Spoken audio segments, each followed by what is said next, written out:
Right, Joe here. Welcome back to We Need to Talk. Of course, this is the show that looks at football on the internet over the past 7 days. 7 days that's seen Gareth Southgate sending a message to some England youngsters. Yeah, I mean, they're two very talented players. I think with what happened, there are two parts. One is we have to send a message to all the players in our teams at every age level that sort of thing isn't how we do things with England. But then we've also got to rehabilitate these two boys. You know, young people will make mistakes, and I do a lot of work with the Prince's Trust. They're brilliant at helping youngsters to get back on their feet when things haven't gone right. Borussia Dortmund kind of changing, then changing again their stance over Jadon Sancho. Yes, Lucien Favre has held his pre-match news conference. Borussia Dortmund play Freiburg tomorrow afternoon.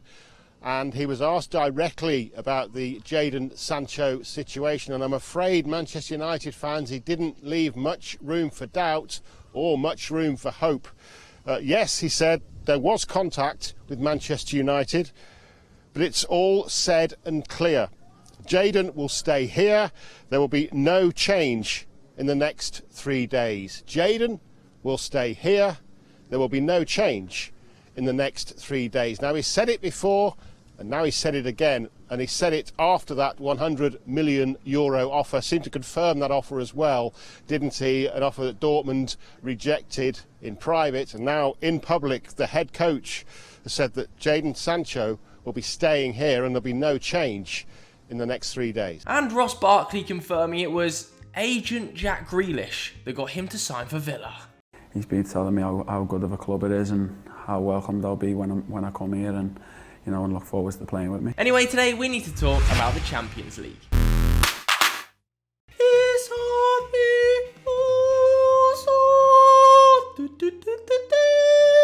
I don't even know what the words are to the Champions League song, but bloody hell, it sounds good. And anyway, yesterday, I don't know why I started with that, was the draw for the 2020-2021 Champions League group stage. So today, let's not mess about with it, let's get straight into it. I'm doing a Champions League prediction video because, to be honest with you, we've swamped you with transfer content, and there's going to be more this weekend. So what we're going to do is pick a winner and second place from each and every group. Then we're going to give an outright prediction, we're going to give a dark horse, and I'm going to do a top goal scorer as well. We'll try and get a few Football Daily members involved too, if anybody answers their phone. All right, no messing about. Let's get straight into Group A. Yeah, Bayern are winning it, aren't they? Bayern are definitely going to top this group. Unstoppable force in Europe, and I think Leroy Sané tips them over the edge. I'm going to have Atletico Madrid in second, though. I do think Luis Suarez will put them pretty close to Bayern Munich. 5 goals in 6 Champions League games last season.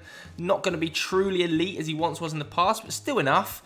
Salzburg, not got it. Lokomotiv Moscow, could be a 0-pointer, lads. Okay, Group B, I'm going to put Real Madrid first. Not the biggest fan of their start to the season, or in fact the biggest fan of their summer. Don't think they've done very good business this summer, and there's a lot of pressure on Martin Odegaard in that 10 role, but nevertheless, enough to finish in that first spot. I'm going to have Inter second.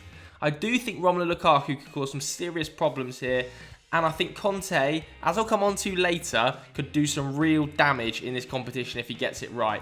Mönchengladbach third. I do think Marco Rose is a genius. High ceiling, but the squad isn't good enough. And Shakhtar fourth. I think it'll be close between those two, though, for third and fourth. Group C. We'll see Manchester City win it. I do believe Manchester City will win the group. They always get the easiest group in the competition. It's hilarious. I think last year they had Atalanta, Shakhtar, Zagreb. The year before that, they had Lyon, Shakhtar, Hoffenheim.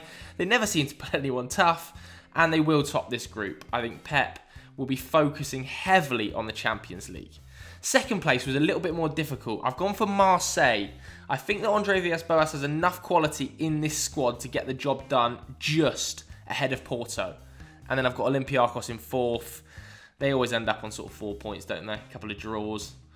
Nothing more than that. Group D, we'll see Liverpool win this group. I can't see it going any other way. They're going to smash this group apart. I think they take maximum points. Mo Salah and Sadio Mane are going to carve some of these teams open. And with that depth of Diogo Jota coming through as well, I really think they're going to have a good season. Second place, Atalanta or Ajax. This is a great group, by the way. Beautiful group to watch. So much good football. I'll go with Atalanta. I think Gasparini will do one over Erik ten Hag, who I believe this might well be his last season in Ajax. I think there's probably been one summer's too many turnover, if that makes sense, for this Ajax team. You know, they lost De Jong, they lost De Ligt, then this summer they've lost Van de Beek, they've lost Dent. So I just think it's probably one season too many. I'm going to go Liverpool first, Atalanta second, Ajax third. Sorry, Midtjylland, but yeah, you know you're finishing fourth. Group E. I've gone for a bit of a shocker in this group. I've gone for Sevilla winning it. Mainly just to piss off Zach Jalab, as I know he's probably editing this video.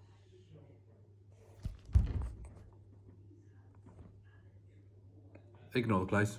But also because, you know, Lopetegui's gotten playing some really nice football. I watched him a few times in the Europa League. Obviously turned us over. They're super organised, really disciplined, and a hard team to beat.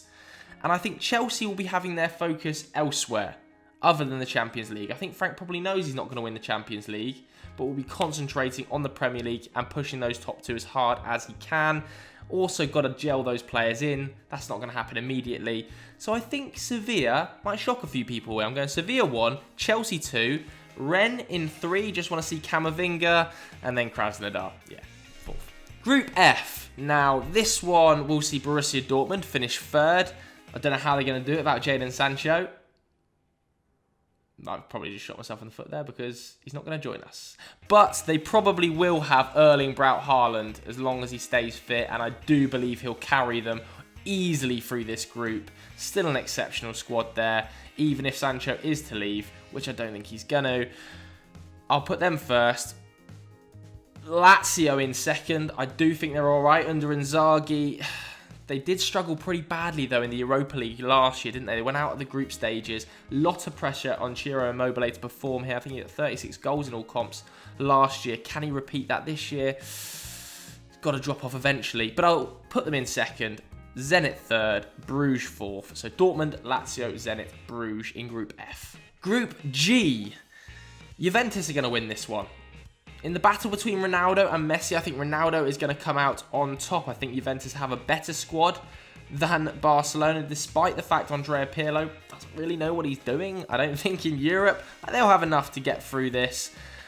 And I do believe Barcelona are going to struggle this season. It's a truly tumultuous season. I'm not sure Ronald Koeman has enough to carry them over the line, and I don't think Messi cares enough this year. Also, by losing Luis Suarez, you are losing 20 goals a season. Who's replacing him? Antoine Griezmann? Oh, I'm not so sure. I think the miss of Suarez combined with Messi not giving a we'll see Barcelona 2nd, Juventus 1st, Kiev 3rd, and Ferencvaros, which I think is that Hungarian team, if I'm not mistaken, finish 4th. But hey, they get to play Messi and Ronaldo. Couldn't have asked for much more, boys. The final group then.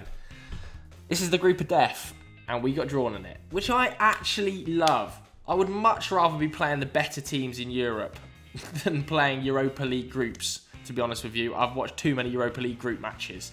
I do think PSG will win the group. Best squad in it by some distance, and as long as Neymar is fit, they'll walk it. But is he going to be fit? Who knows? He never is. I've gone for Man United in 2nd. Bring on the hate here. But I do believe the squad is good enough to get to 2nd spot in this group. And I actually think playing against the better teams will favour us. We really struggle when we've got to sort of keep possession and build from the back. When we're just hitting teams on the counter against some of the bigger teams, we're really good.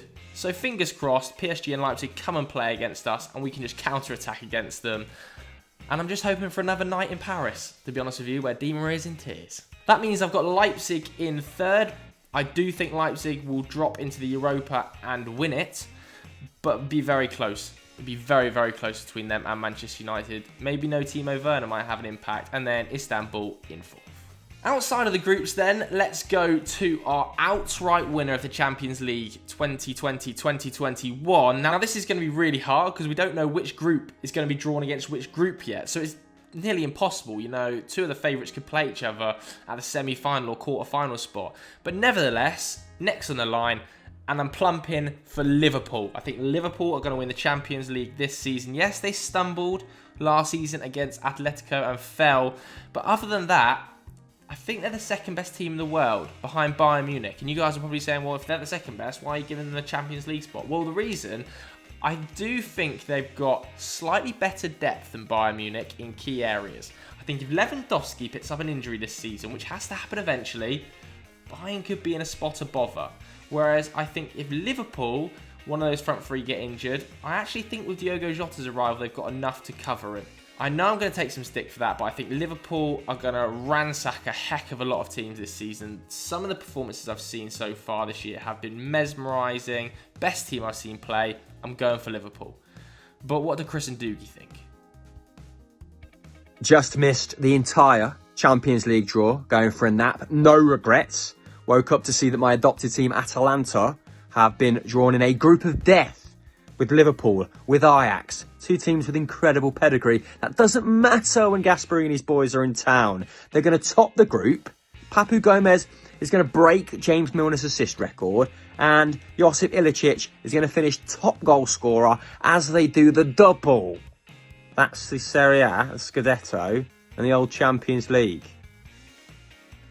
I was going to go Bayern for this, but it's really difficult to retain the trophy. Only Real Madrid have done it this century. So instead, I'm going Liverpool. I think they've strengthened in the right areas. They look like the best side in Europe, maybe on the basis of the first few performances this season. So, yeah, it pains me to say it, but I'm going with the Reds. Top scorer time then, and I'm going for a rogue one here.